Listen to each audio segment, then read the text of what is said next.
आज मैं आप सभी के सामने एक कहानी प्रस्तुत करने जा रहा हूँ। कहानी का नाम है बुद्धिमती वत्सदा। इस कहानी में मैं एक नारी का प्रस्तुत करने जा रहा हूँ जो अपने बुद्धि से बड़े समस्याओं का भी हल कर रही है। उसका नाम है बुद्धिमती। उसके 2 पुत्र थे और एक पति। उसके पति का नाम राज सिंह था जो देउल गांव के राजपुत्र थे। वो एक बार अपने नैहर जा रही थी जंगलों के रास्ते से। उसी रास्ते में एक बाघ मिला। वो बाघ को आते देख अपने दोनों पुत्रों को जोर से थप्पड़ मारी और कही, तुम लोग लड़ क्यों रहे हो? एक बाघ है, बांट के खा लेना, दूसरा आएगा तो उसे बांट लेना। ये बात सुनकर बाघ पूरा दौड़ के भागा। उसे लगा बाघ हमारी आ गई है, जैसे दुर्गा माता आएगी। यही बात सोचकर वो इतना जोर से भागा कि बीच में लोमड़ी मिला।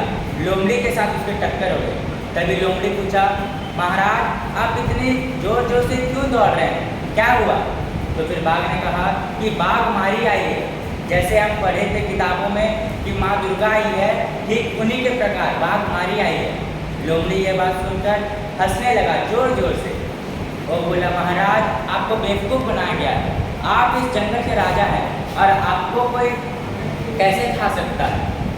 तो बाघ बोला, नहीं लोमड़ी ये गलत है, वो बाघ मारी आई है और मुझे मार देगी। तो लोमड़ी बोला, ठीक है चलिए मैं भी देखता हूँ वो बाघ मारी कैसी है, आप फालतू में डर रहे। तो फिर बाघ बोला, नहीं मैं अब नहीं जाऊँगा, अब मुझसे उसके सामने नहीं जाना होगा। तो फिर लोमड़ी बोला, ठीक है आप मेरे पूँछ बांध कर चलिए, आप मेरे साथ चलिए, अगर आपको कुछ होगा तो उससे पहले मैं निपटूंगा। तो यही बात सुनकर बाघ गया।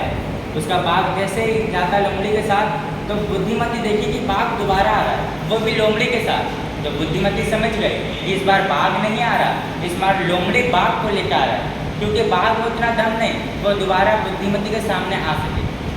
तो लोमड़ी जैसे ही बुद्धिमती के पास आया तो बुद्धिमती लोमड़ी को जोर से कह रही, क्या रे लोमड़ी, मैंने तुझे 2 बाघ लाने को कहा, तूने एक ही बाघ लाया? मेरे 2 पुत्र हैं, एक अगर खाएगा तो एक भूखा रहेगा क्या?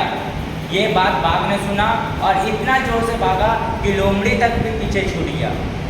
इससे ये पता चलता है कि हर समय आपका बल का प्रयोग नहीं होता है, कभी कभी बुद्धि का भी प्रयोग करना चाहिए। धन्यवाद।